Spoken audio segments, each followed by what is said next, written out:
ಅತಿಥಿ ಉಪನ್ಯಾಸಕರಿಗೆ ಅಟ್ಲೀಸ್ಟ್ ಕನಿಷ್ಠ ವೇತನ ಕೊಡಬೇಕು ಅಂತ 466 ರೂಪಾಯಿ ಸಿಗ್ತಾ ಇದೆ. ಇವರು ಓದಿರೋರು, ಡಿಗ್ರಿ ಹೋಲ್ಡರ್ಸು, ಅವ್ರಿಗೆ ಅಷ್ಟು ವೇತನ ನಾವು ಕೊಡ್ಲಿಕ್ಕೆ ಆಗ್ಲಿಲ್ಲ ಅಂದ್ರೆ ಇದು ಸರ್ಕಾರದಿಂದ ತಪ್ಪಾಗುತ್ತೆ. ಮತ್ತೆ ಮಹಿಳಾ ಅತಿಥಿ ಶಿಕ್ಷಕರು ಏನಿದ್ದಾರೆ ಅವರಿಗೆ ಏನು ಮೆನಿಸ್ಟ್ರಲ್ ಲೀವ್ ಕೊಡಬೇಕು, ಮತ್ತೆ ಮಟರ್ನಿಟಿ ಲೀವ್ ಕೊಡಬೇಕು. ಈಗ ಈ ಅತಿಥಿ ಶಿಕ್ಷಕರು ಸುಮಾರು ವರ್ಷಗಳಿಂದ ಈ ಕಾಲೇಜ್ಗಳಲ್ಲಿ ಕೆಲಸ ಮಾಡ್ತಾ ಇದ್ದಾರೆ, ಆದ್ರೆ ಅವರಿಗೆ ಬೇರೆ ಯಾವ್ದು ರೆಕಗ್ನಿಷನ್ ಇಲ್ಲ.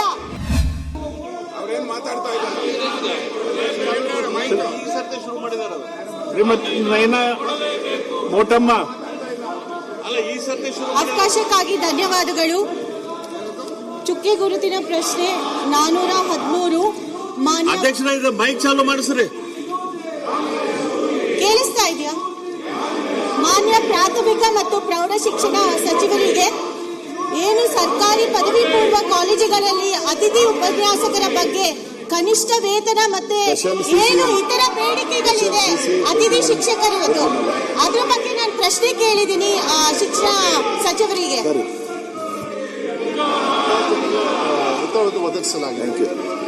ಉತ್ತರವನ್ನು ಕೊಟ್ಟಿದ್ದಾರೆ ಸಭಾಧ್ಯಕ್ಷರೇ.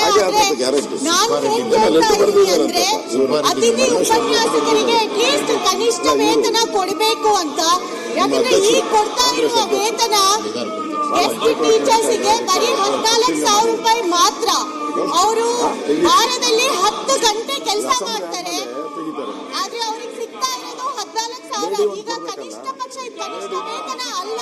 ಯಾಕಂದ್ರೆ ನಮ್ಮಲ್ಲಿ ಏನು ಲೇಬರ್ ಕೆಲಸ ಮಾಡ್ತಾರೆ ಕಾಫಿ ತೋಟದಲ್ಲಿ, ಅವರಿಗೆ ಪ್ರತಿ ಗಂಟೆಗೆ ಪ್ರತಿ ದಿನಕ್ಕೆ 600 ರೂಪಾಯಿಯಿಂದ 800 ರೂಪಾಯಿ ಸಿಗುತ್ತೆ. ಬಟ್ ಆದ್ರೆ ಅತಿಥಿ ಶಿಕ್ಷಕರಿಗೆ ಒಂದು ದಿನಕ್ಕೆ ಬರೀ 466 ರೂಪಾಯಿ ಸಿಗ್ತಾ ಇದೆ. ಇವರು ಓದಿರೋರು, ಡಿಗ್ರಿ ಹೋಲ್ಡರ್ಸು, ಅವ್ರಿಗೆ ಅಷ್ಟು ವೇತನ ನಾವು ಕೊಡ್ಲಿಕ್ಕೆ ಆಗ್ಲಿಲ್ಲ ಅಂದ್ರೆ ಇದು ಸರ್ಕಾರದಿಂದ ತಪ್ಪಾಗುತ್ತೆ ಅಧ್ಯಕ್ಷರೇ. ಯಾಕಂದ್ರೆ ಇರೋದೇ ಬರೀ 5,910 ಅತಿಥಿ ಶಿಕ್ಷಕರು ಇಡೀ ರಾಜ್ಯದಲ್ಲಿ ಪದವಿ ಪೂರ್ವ ಶಾಲೆಯಲ್ಲಿ ಕೆಲಸ ಮಾಡ್ತಿರುವ ಅತಿಥಿ ಶಿಕ್ಷಕರು. ಸೊ ಇವರಿಗೆ ನಾನು ಕನಿಷ್ಠ ವೇತನ ಕೊಡಬೇಕು ಅಂತ ಕೇಳ್ಕೊಳ್ತೀನಿ. ಇನ್ನೊಂದು ಏನು ಅಂದ್ರೆ ಈಗ ಈ ಅತಿಥಿ ಶಿಕ್ಷಕರು ಸುಮಾರು ವರ್ಷಗಳಿಂದ ಈ ಕಾಲೇಜ್ಗಳಲ್ಲಿ ಕೆಲಸ ಮಾಡ್ತಾ ಇದ್ದಾರೆ, ಆದ್ರೆ ಅವರಿಗೆ ಬೇರೆ ಯಾವ್ದು ರೆಕಗ್ನಿಷನ್ ಇಲ್ಲ. ಅವರಿಗೆ ಸೇವಾ ಅನುಭವ ಪತ್ರ ಸಿಗ್ತಾ ಇಲ್ಲ.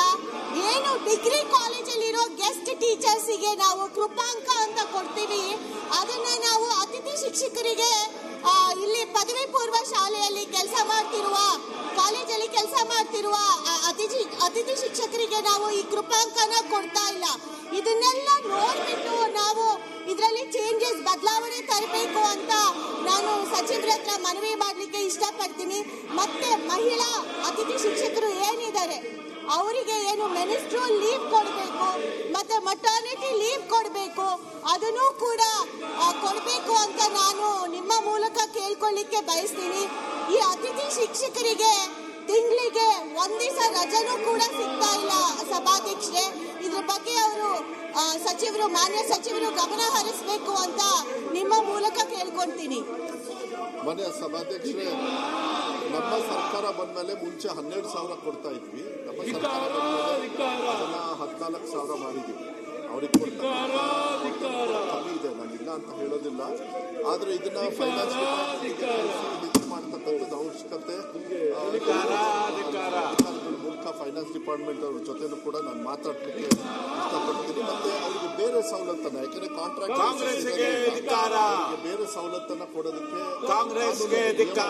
ಏನಾದ್ರೂ ನಾವು ಫೈನಾನ್ಸ್ ಇಂದ ತಗೊಳ್ಬೇಕಾಗತ್ತೆ. ಈಗ ಹೆಣ್ಮಕ್ಳದ್ದು ಕೆಲವು ರಜದ ಬಗ್ಗೆ ಹೇಳಿದ್ದಾರೆ, ಅದು ಅವರು ಪರ್ಮನೆಂಟ್ ಟೀಚರ್ಸ್ ಹೆಲ್ತ್ ಗ್ರೌಂಡ್ಸ್ ಮೇಲೆ ಯಾವ್ದಾದಕ್ಕೆ ನಾವು ಅವರಿಗೆ ರಜವನ್ನ ಕೊಡ್ತಕ್ಕಂಥ ಮಾತಾಡಿ ಅದನ್ನ ಅವಕಾಶ ಇದ್ರೆ ಕಾಂಟ್ರಾಕ್ಟ್ ಬೇಸಿಸ್ ಅಲ್ಲಿ ಇರೋದ್ರಿಂದ ನಾವು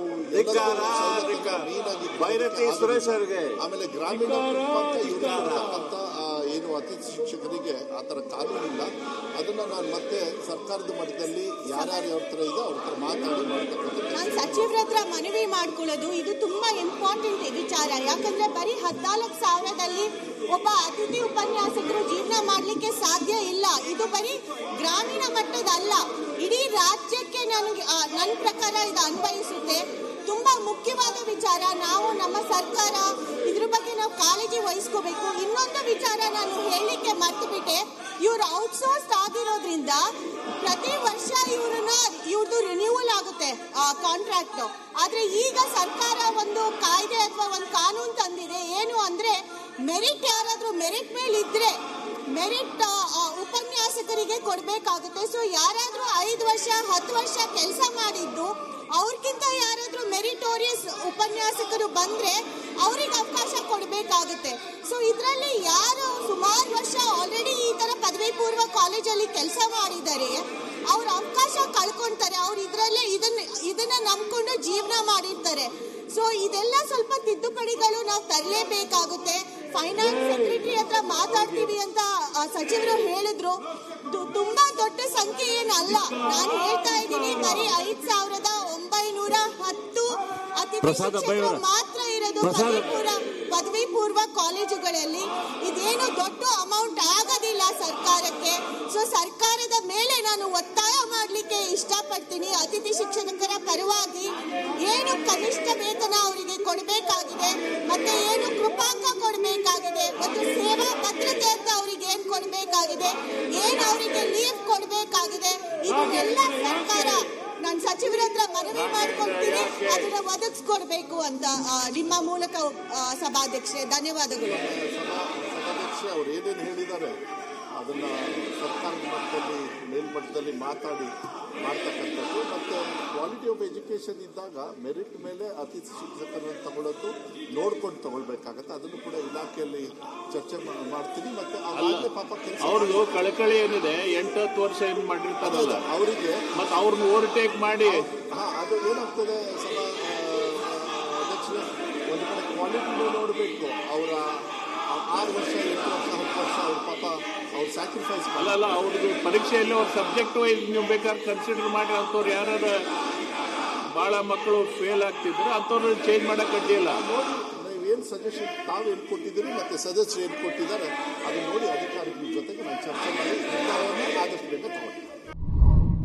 ಮತ್ತಷ್ಟು ವಿಶೇಷ ವಿಡಿಯೋಗಳನ್ನು ನೋಡಲು ಮತ್ತು ಹೊಸ ವಿಡಿಯೋಗಳ ಬಗ್ಗೆ ತಿಳಿಯಲು EDina.com ಯೂಟ್ಯೂಬ್ ಚಾನೆಲ್ ಸಬ್ಸ್ಕ್ರೈಬ್ ಮಾಡಿ ಮತ್ತು ಬೆಲ್ ಐಕಾನ್ ಕ್ಲಿಕ್ ಮಾಡಿ.